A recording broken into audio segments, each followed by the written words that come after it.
FashionGHANA.com.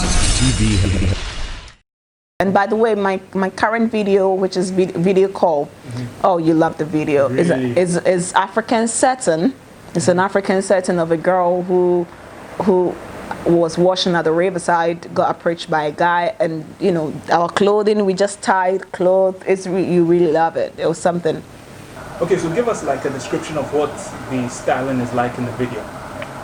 A very, very African setting in the first place. I mean, from the performing parts where there's this, I don't know how to describe it, but it's African prints, which was used to style almost all the dresses. So like a semi-local African setting where you have girls in wraps, yeah, and you know. So are we talking local setting like somewhere in the village, or are we talking local setting like somewhere in Wakanda?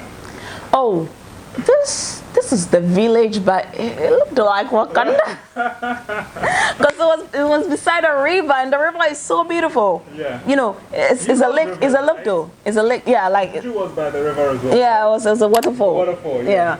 I like it. This one was beside a lake, and it looked so like good. Yeah. You know, the video definitely you'll be showing it, so the people will see what I'm talking about, yeah. And it's captured what I wanted exactly.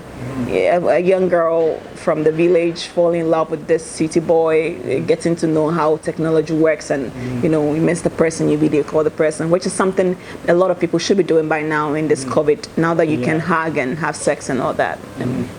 Okay, so you explained to us that obviously you're now in a situation where you're more independent. Obviously you have someone, but how is this video funded then? How is it? Well, I funded myself. Wow. So now you're really. I get help. I get help from people. I can mention their names, but who are doing a good job. You know, when it comes to, for example, I have 4 sites. Yeah. Shout out to the manager of FashionGHANA, Mr. Ignis. Very supportive. Very supportive. I have some people, I don't want to mention names, who are really supporting. Yeah. Oh, that's great. So they someone like Foresight TV, they support various artists, or you just? Oh, they support various artists, of course. Yeah, and then I'm one of them. Yeah. Okay, so your video call for COVID-19. Maybe video call me.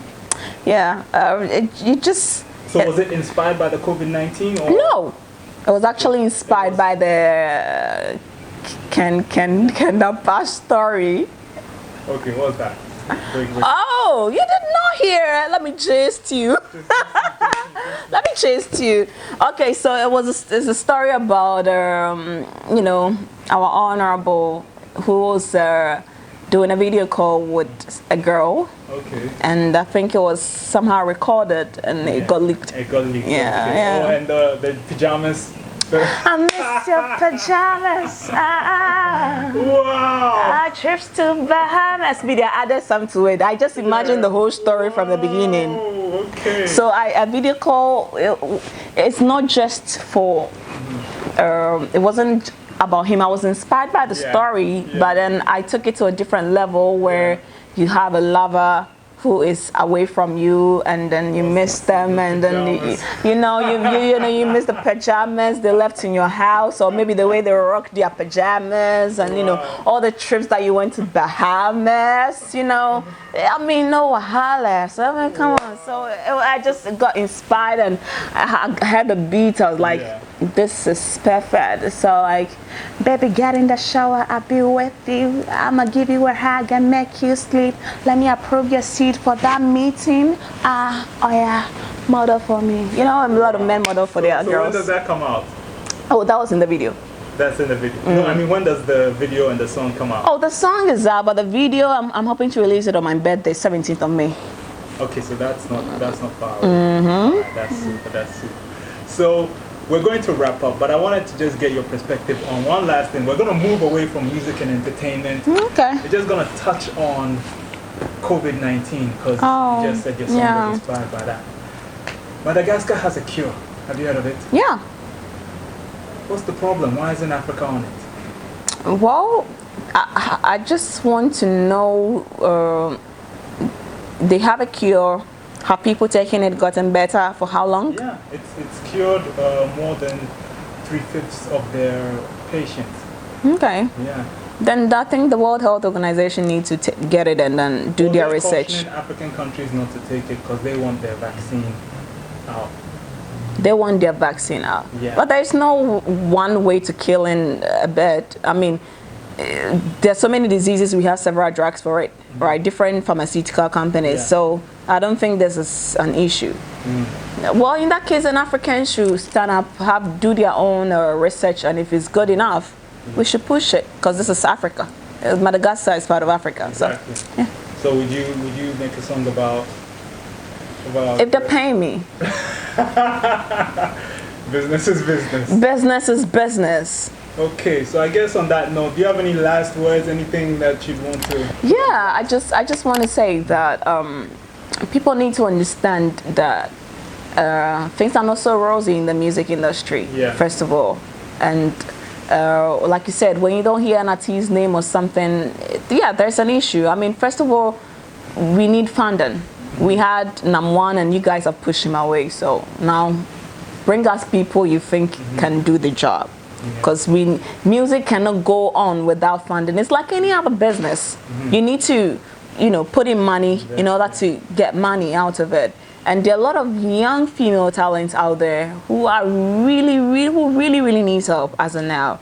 And if we don't pay attention to them and start thinking, I don't know, we just won't have a future. Yeah, and everything is like that because you can't even get played on the radio without money. Yeah. And maybe, but then on the flip side, the radio people too are like, hey, look, we need money, so... They also need money, so they can also do things for you for free, so it all boils down to getting investors, people who are willing and ready to put in money. I'm not talking about people who can talk that they have the money, who have the money, because there's a difference. I've met a lot of people who can tell you about the money, they've never show it to you. So, we're talking about people who are ready to put in money, and that's important. And also, we need to move to a place where we get revenue. We should be able to get our own revenue from music, and that is another thing that maybe I will talk about. There's a movement going on right now that musicians very soon you hear everywhere will get up and demand that if we don't get money, we'll stop bringing out music.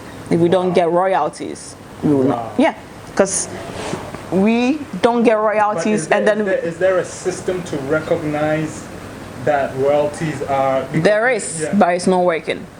So as in it's working, but it's being ignored, or it's not working? Well, they say they're working, but because it's part of government whole thing, how sometimes it's neglected. I think it's being neglected. Okay. And the laws are not being enforced, and musicians are getting older, and then they start begging. Yeah. So at this time that we are young, we might think we are not part of it because we are making the money now. Very soon when we get old, we will become them.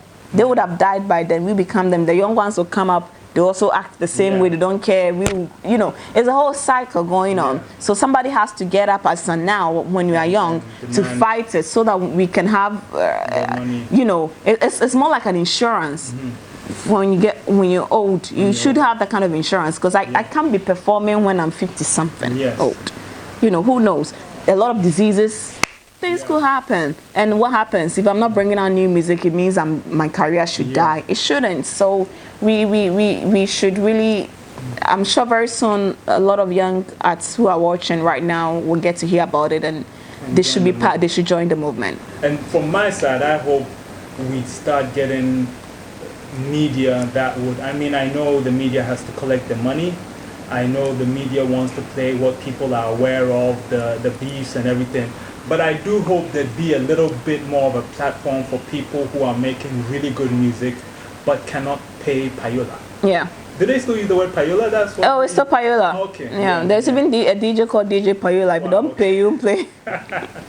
So I hope DJ Payola. There's some amazing talent out there. And I hope these people get to shine. I know, yes, money has to be. That's what I'm trying to say. If we don't give them the platform or the attention, we will still be the ones to be blamed for, oh, there are so many trashy music on radio, but then what are you doing about it? What are we doing about it? Nothing. So those who have money will keep on putting out what they have, and those who don't have money will not be able to get that same opportunity. So for me, it's one thing I really want to work on. I mean, no matter what, I'm hoping that I do become very successful and rich, and when I do, I'm really hoping to, you know, create not just a platform, but I don't know whether it will be a company or something to help young people, because honestly, trust me, they need it. I know and understand people go like, oh, you know, you help them and they are ungrateful, and they're always bad nuts in, you know, a pack of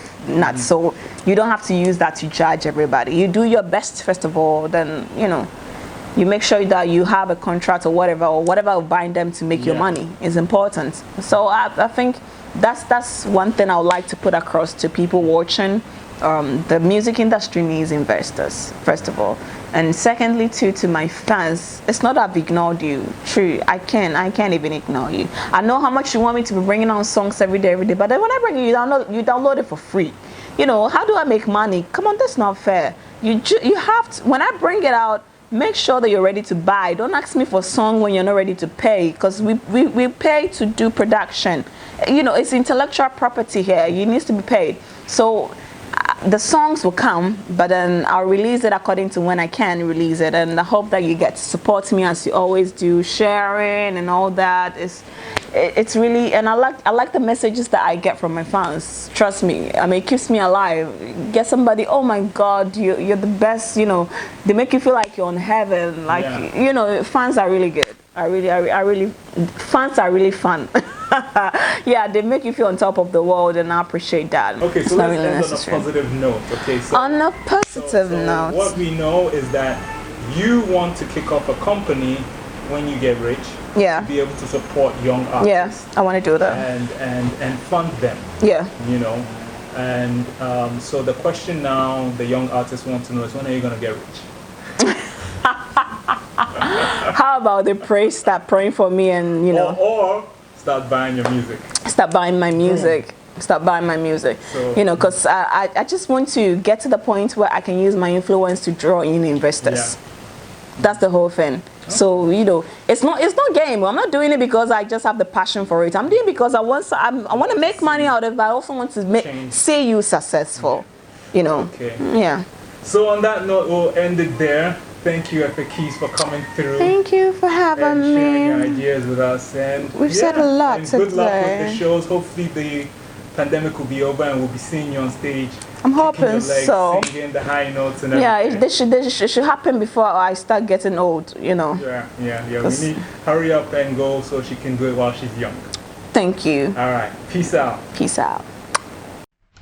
FashionGHANA.com. TV. I came to slay, 100% African. Fashion.